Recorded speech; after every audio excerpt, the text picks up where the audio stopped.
don't get me wrong, right? Big Jokerson is a little bit self-aware in this clip. He is quite self-aware. He does make a point to say that he was in the wrong. No, sorry. He does make a point to say that he wasn't in the wrong, and he also acknowledges how ridiculous the story is. But I still have to point it out, right? So Dave Smith is going to detail to you a run-in he had at a recent hotel where he was performing. No, a run-in that he had in a town where he was about to perform, and he was staying in a hotel before his performance, right? You know, standard comedy shit, right? He's on the road.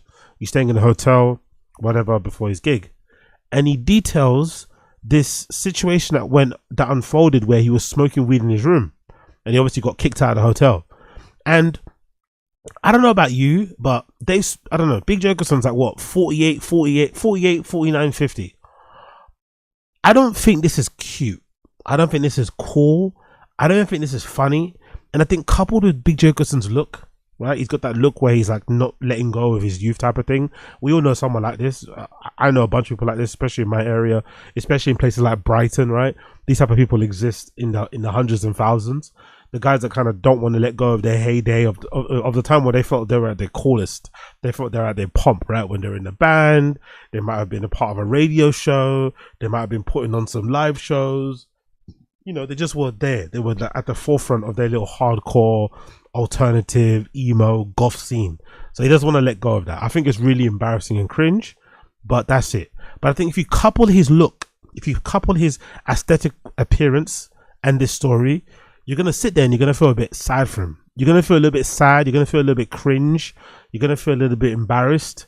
And it's going to make you be very happy that you grew up in life, that you matured, that you evolved, and you left some of the stuff that you did in the past or when you were younger behind. Because I don't know, man, I hear this story from Big Jokerson and it just makes my heart cry. In my hotel room, I just aggressively smoke weed all day. It is a ballsy move. I get a knock on the door and I go, yes, and she goes, and then when she opens the door, she goes, you've been, she does the wave, like waves her hand in front of her face. You've been smoking marijuana in the room, and all right, so it's like, I mean, I'll pay. If there's a fee, I'll pay the fee. And she goes, you're being removed from the hotel. And I go, hey, I'm not gonna make an issue for you at all. I was like, I just want to know. I was like, I'm here as I'm performing at the club, and I go, I'm here for one more night. We're leaving at like 7 in the morning. I was like, is it possible to just like stay there one more night or whatever? I could, you know, I know you're charging the fee. And she was like, absolutely not. Like, absolutely not. Just like, you broke hotel policy and now you're being trespassed from the you're being asked to leave.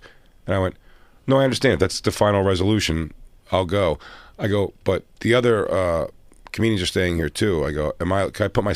Again, like, so he purposely smokes weed in the room, right? Some people I know do this. Some people I know, like, it's like people that park, like, where you're not meant to park, but they'd rather take the ticket and just have the convenience of being able to park where they want to park, get when they want to get to and go. So they'll just take the ticket, right? Some baller shit.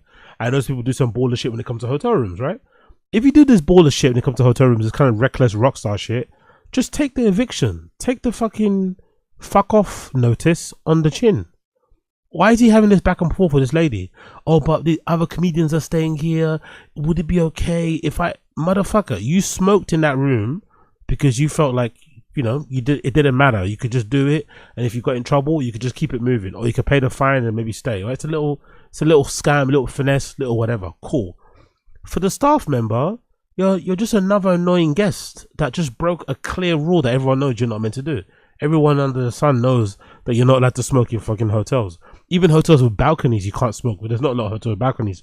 But even hotels with windows that you can open, you're not meant to smoke inside of them.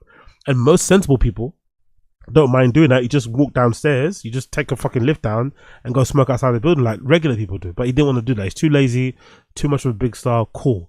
But then he gets into this back and forth argument where, and just listen to how he tries to make the hotel workers sound. He tries to make the people that work in the hotel unreasonable. He's trying to make them sound unreasonable. He's trying to make them sound like do-gooders. He's trying to make the people that work in the hotel sound like they're bootlickers, like they're lick asses, like they're Randalls, snitches and shit, when they're just trying to do their job. If he wouldn't have smoked in the hotel room, no one would have bothered him that entire night. He would have been able to sleep, Go and do his show in the morning, afternoon, evening, whenever that shit was on, and he would have been fine. But because he decided to smoke in his room, he caused its issue, and now he's trying to make the issue that he's smoked. Big up, Abe Martinez. LOL 50-year-old teenager so sad. Hope you feeling GD. Yeah, thank you. Big up Abe Martinez. I'm getting there. I'm trying not to think about it too much. I do have a heat blanket though. That's been working pretty well. I did lie on the heat blanket, and I'm getting my peptides next week. I'm getting my Wolverine pack peptides next week that I learned about on Rogan. I'm getting my Wolverine peptide things next week, and I'm sticking that shit right into my ass, right into my back. And hopefully I'll be back on the mend and ready to fucking roll, because I'm fed up of lying down. I'm fed up of being in pain. I'm fed up of not training. So I'll be back. But I'll let you guys know about that next week. Anyway, let's continue. Stuff in their room or something. And she was like, absolutely not. You're being removed from the bed. And I go, why is this so personal for you? She was like, what? I go, is this your childhood bedroom that I did this in? I go, I don't understand why you're so like, I'm not even giving you a problem. You are giving them a problem because you're talking back. You see the gaslighting. You see the gaslighting. You see the manipulation. You see the fucking lack of personal responsibility, lack of accountability. You're the one that smoked in the room. That lady was never going to come to your door or knock at it and tell you to leave if you didn't smoke in the room. You smoked in the room. She was alerted downstairs to it. She came up and told you that you broke the rules, and now you're being told to leave. And then, oh, why is it so personal to you? Why is it so? Because it's her fucking job. That's why it's personal to her. It's her fucking job. It's personal. If she lets you stay in the room after you broke the rules, she might get in trouble. She might get fired. And in this current climate we're in at the moment, with record unemployment around the world, no one can afford to lose their job, whether you work in fucking Dunkin' Donuts, a hotel, or somewhere in a nice swanky office. Everyone wants to keep their job. So why would the lady risk her job for you when you broke the rules with no regard for her? What is it? Why is it so personal to you? Motherfucker, you're in my hotel. Okay, if I have to go, I'll go. And she was just like irate. And so I was like, you gotta go. I was like, okay. I was like, I'm gonna go get my stuff. There's a hotel literally next door. So I go and I head over there. Why didn't you go then?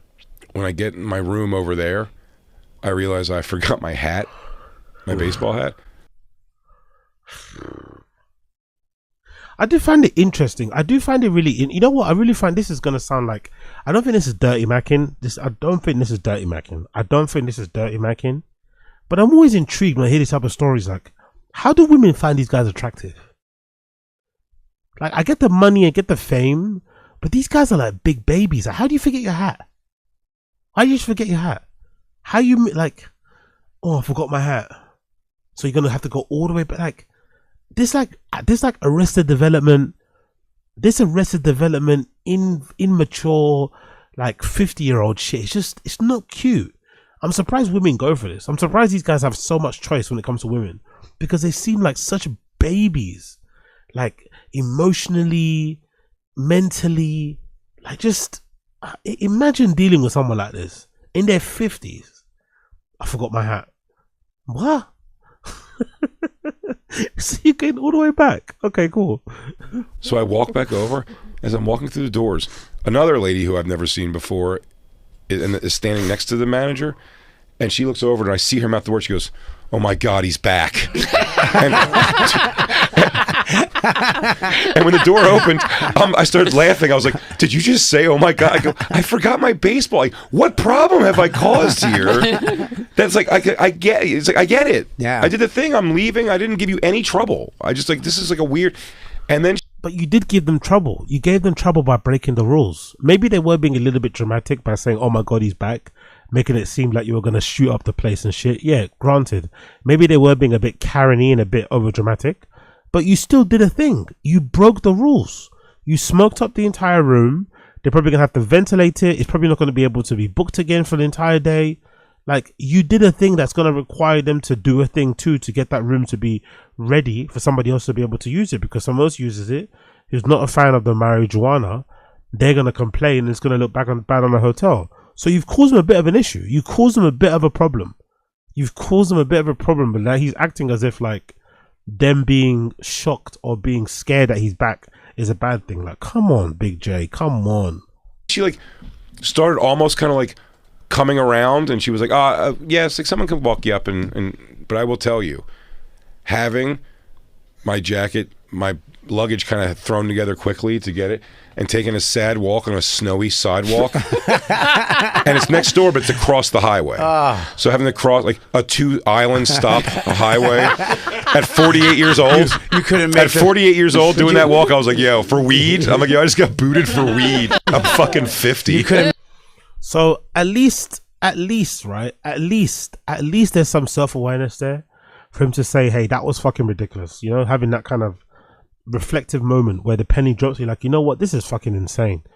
I'm walking on the sidewalk at like whatever time it is in the morning to another hotel because I got kicked out of the previous one for smoking weed. Yes, it's ridiculous. But, you know, I guess it's part of being a comedian. You kind of have to be a little bit immature. No, a little bit mature. You have to be very immature, very silly for it to work. Maybe that's all part of the game. But Big Oakerson sounds like a massive loser here. Massive loser. I've always been the type of person who's like, I guess it comes from my raving side of things and my DJ side of things. I've always been the type of person where like I'm happy to evolve and to level up. Like there was a time in my life, like I think Fold is a good example of it, right? There was a time in my life where I was going to Fold every other weekend. Niggas that were there at Fold in 2018, 2017 when it opened, right? People who were there at Fold 2017, 2018 when it opened, you know Wagwan. People that were following me on the fucking Taz channel, I was going to Berghain essentially like, I don't know, 4 times a year. And that's another country, right? I was going to another country to fucking rave at least a minimum of 4 times a year. I was going to fucking Fold every other fucking weekend. But it gets to a point where like, even though I like to rave, I'm not going to keep going there all the time. I might go there twice a year now to Fold. I might go to Berghain once a year now. Just, you evolve a little bit, innit? I'm still into the same things I'm into. You just do them less. You evolve a little bit.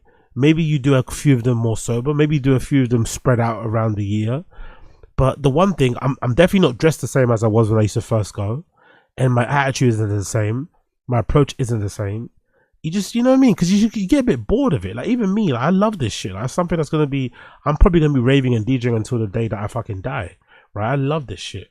But even I get bored of it after a while. Like, to an extent, you get bored of it and you kind of evolve a little bit. I think these type of guys, like, they never get bored of their, like, persona or their identity when they were in high school. They never get, like, weed is still that exciting and, like, it's still that rebellious to you that you got, like, smoke in my room, man. 420, it's like, ew. Like, be sophisticated, man. Have your little shit at home, smoke after a long hard day of work, you want to wind down, put your feet up and shit and rest. But like, this whole like smoking out the room when you're in your 50s and you're kicked out of a hotel is kind of gross. It's kind of gross, I'm not gonna lie. It's kind of gross and lame. But hey, what do I know? Absolutely nothing.